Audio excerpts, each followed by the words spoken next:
आज के वीडियो में हम देखते हैं भारतीय संविधान में अनुच्छेद 5 से 11 यानी नागरिकता के विषय में। सबसे पहले जानते हैं किसी देश में कुल कितने तरह के लोग रहते हैं। किसी देश में 3 तरीके के लोग रहते हैं। पहले नागरिक, दूसरे विदेशी और तीसरे होते हैं स्टेटलेस यानी राज्य विहीन लोग जिनका कोई देश नहीं होता। आइए इन तीनों के बारे में विस्तार में चर्चा करते हैं। पहला है नागरिक।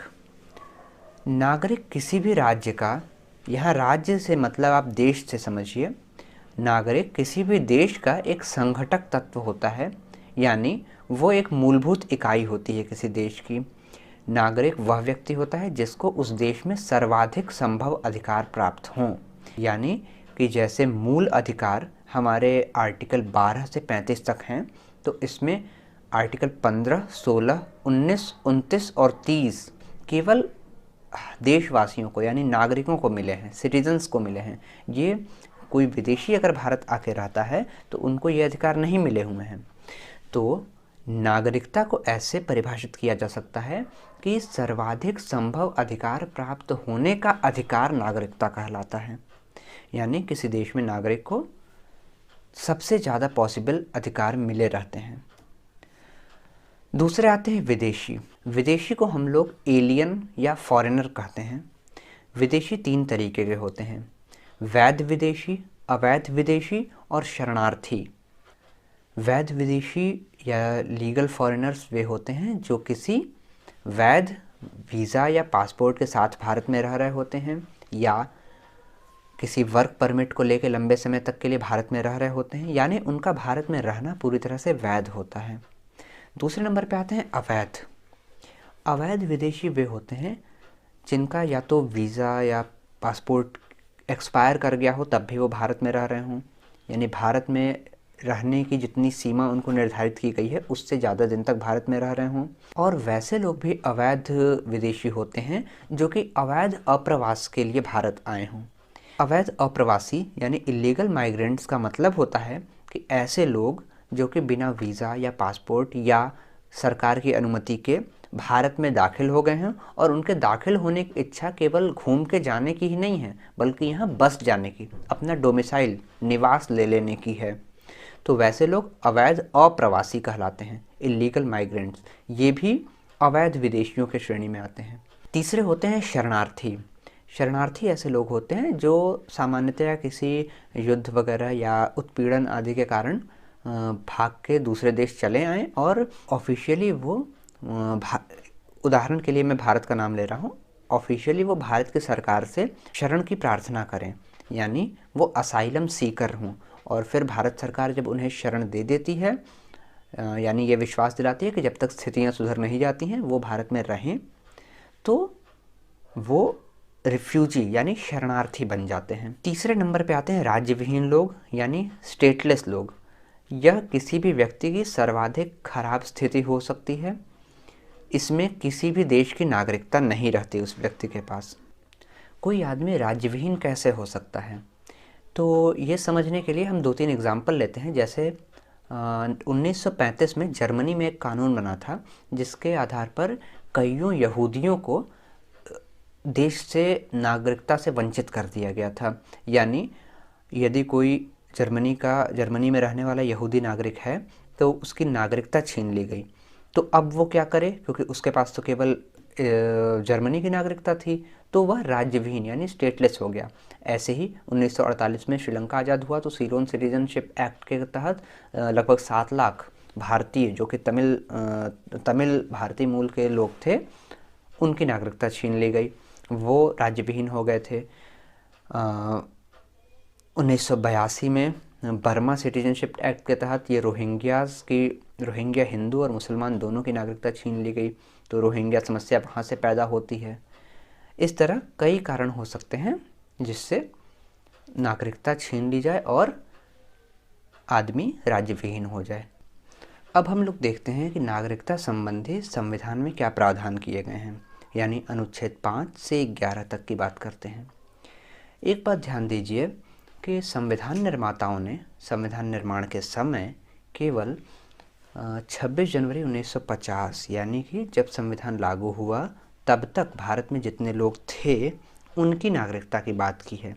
और अनुच्छेद 11 में यानी अंत में ये संसद को अधिकार दे दिया है कि बाद में कभी भविष्य में ज़रूरत पड़ने पर वो नागरिकता से संबंधित कानून बना सकें।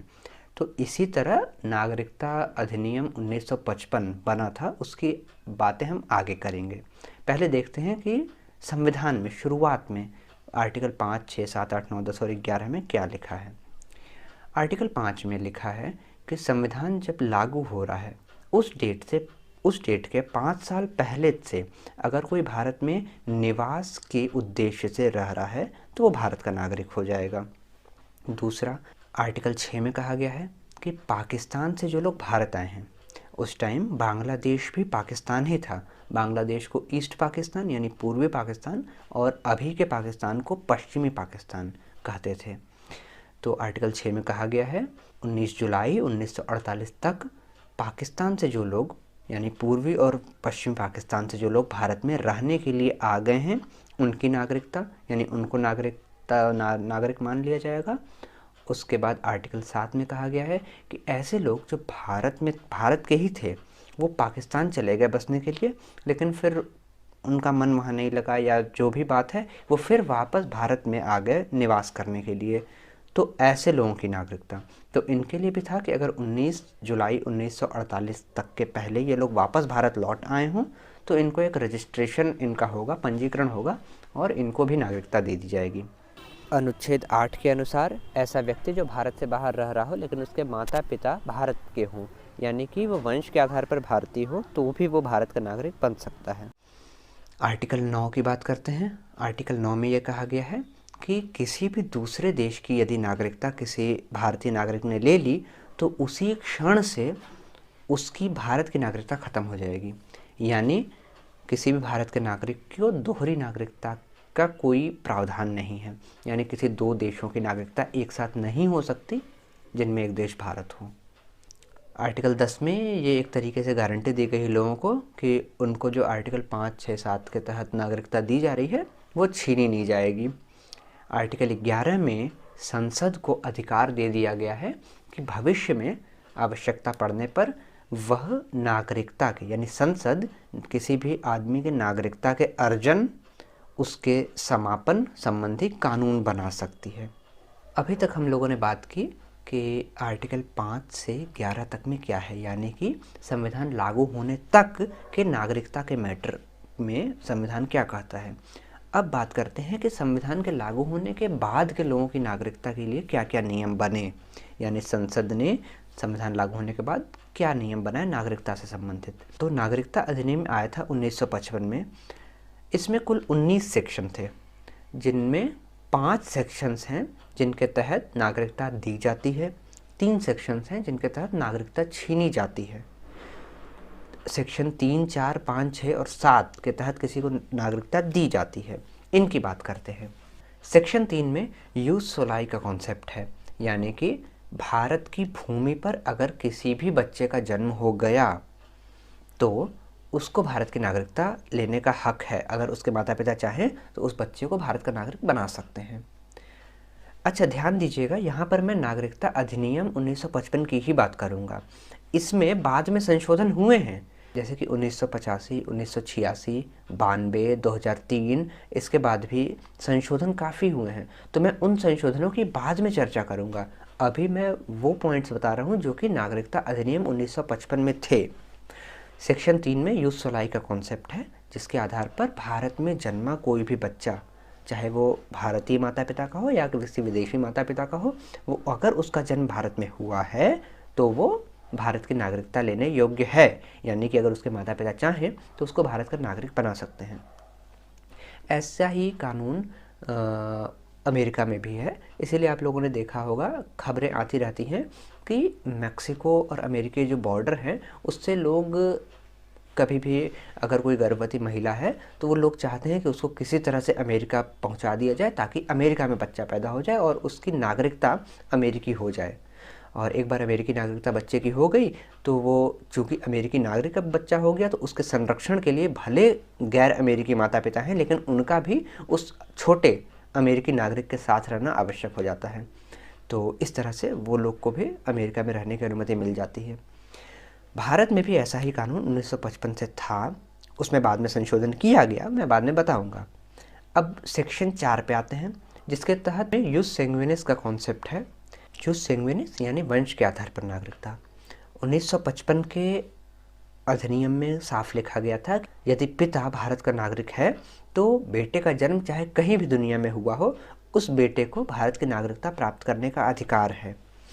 जैसे उदाहरण के तौर पर यदि भारतीय पिता किसी अमेरिकी महिला से शादी करके अमेरिका में ही बस गया है, उसका बच्चा होता है, और अगर वह पिता चाहे तो उस बच्चे को भारत की नागरिकता दिला सकता है, बशर्ते 1 साल के भीतर उस पिता को अपने बच्चे का रजिस्ट्रेशन इंडियन एम्बेसी में यानी भारतीय दूतावास में कराना होगा। इसके बाद सेक्शन 5 में है पंजीकरण द्वारा नागरिकता। पंजीकरण द्वारा नागरिकता केवल उन लोगों के लिए है जिनका किसी न किसी रूप में संबंध किसी भारतीय व्यक्ति से है। यानी कि यदि किसी का विवाह किसी अमेरिकी लड़की से हो जाता है या किसी भारतीय महिला का विवाह अमेरिकी पुरुष से हो जाता है, तो उस अमेरिकी लड़की या पुरुष को ये अधिकार होगा पंजीकरण यानी सेक्शन 5 के आधार पर नागरिकता लेने का। ये सेक्शन 5 के आधार पर पंजीकरण द्वारा नागरिकता की क्या शर्तें हैं वो मैं बताता हूँ। रजिस्ट्रेशन की शर्त है कुल 7 साल भारत में बिताने होते हैं। इनमें 7 सालों में जिस समय आप रजिस्ट्रेशन के लिए अप्लाई करते हैं उसके ठीक पहले पूरे 1 साल भारत में बिताने होते हैं, और उसके पीछे 8 सालों में कुल 6 साल भारत में रहना होता है। इस तरीके कुल मिला के 7 साल भारत में रहने होते हैं, और फिर उसके बाद आपको, अगर आपका बैकग्राउंड क्लियर है, सब कुछ सही है, तो आपको नागरिकता मिल जाती है। सेक्शन 6 में देशीकरण द्वारा नागरिकता का प्रावधान है। इसमें 2 तरीके के लोग आते हैं। एक होते हैं जो कि किसी क्षेत्र में यानी विज्ञान, कला, साहित्य या विश्व शांति किसी भी क्षेत्र में बहुत उन्नति कर चुके हों, बहुत ज़्यादा उनका नाम हो चुका हो, और वे अगर भारत की नागरिकता चाहे तो उन्हें सरकार बिना किसी शर्त के सीधे उसी दिन नागरिकता दे सकती है देशीकरण से। और इसमें सामान्य लोगों के लिए भी प्रावधान है, यानी ऐसे लोग जिनके भारत के किसी व्यक्ति से कोई संबंध नहीं है, न वो भारतीय मूल के हैं, उनका कुछ भी भारत से संबंध नहीं है, बस उनको भारत अच्छा लग गया, वो भारत की नागरिकता लेना चाहते हैं, तो उनके लिए कुल 12 साल भारत में बिता के नागरिकता ले लेने का प्रावधान है। इन 12 सालों में जब आप अप्लाई करते हैं उसके 1 साल पूरे, उसके जस्ट पिछले 1 साल आपको भारत में रहना होता है, और उसके पहले के 14 सालों में कुल 11 साल आपको भारत में बिताने होते हैं। तो इस तरीके से 12 सालों में आप नागरिकता भारत की ले सकते हैं देशीकरण के थ्रू। और 5वां है यानी कि सेक्शन 7। सेक्शन 7 है अर्जित भूमि, यानी जैसे भारत ने मान लीजिए पाकिस्तान पर कब्जा कर लिया, तो एक आदेश निकलेगा और बोल दिया जाएगा कि सारे पाकिस्तान के जितने लोग हैं आज से आप भारत के नागरिक हो गए। ऐसा पहले भी हो चुका है। जैसे 1961 में हम लोगों ने पुर्तगाल से गोवा, दमन और दीव ये वापस लिया, तो वहाँ के जो पुर्तगाली लोग थे, वहाँ मोस्टली पुर्तगाली लोग ही बसे थे, तो एक आदेश निकला और उन लोगों को भारत का नागरिक मान लिया गया। इसके बाद 62 में पुडुचेरी फ्रांसीसियों से हम लोगों ने आज़ाद करवाया और पुडुचेरी के लोगों को भारत की नागरिकता दे दी गई। ऐसे ही सिक्किम भारत का सहराज्य बना, और उसके बाद जब सिक्किम भारत में मिल गया तो सिक्किम के लोगों को भारत की नागरिकता दे दी गई। तो ये सेक्शन 7 के तहत होता है। अब आते हैं सेक्शन 8, 9 और 10 पे, यानी किन तरीकों से नागरिकता अधिनियम 1955 किसी भारतीय नागरिक की नागरिकता छीनता है। सेक्शन 8 में है कि यदि कोई भारतीय नागरिक स्वेच्छा से अपनी भारतीय नागरिकता का त्याग करना चाहे, उसका मन हुआ कि वो भारत का नागरिक नहीं रहेगा, तो वो नागरिकता त्याग करके जा सकता है। ऐसे ही सेक्शन 9 में है कि यदि किसी दूसरे देश की नागरिकता किसी व्यक्ति ने ले ली तो उसे नागरिकता से बर्खास्त कर दिया जाएगा, भारत की नागरिकता से उसे बर्खास्त कर दिया जाएगा। तो बर्खास्तगी द्वारा नागरिकता लेने का प्रावधान सेक्शन 9 में है।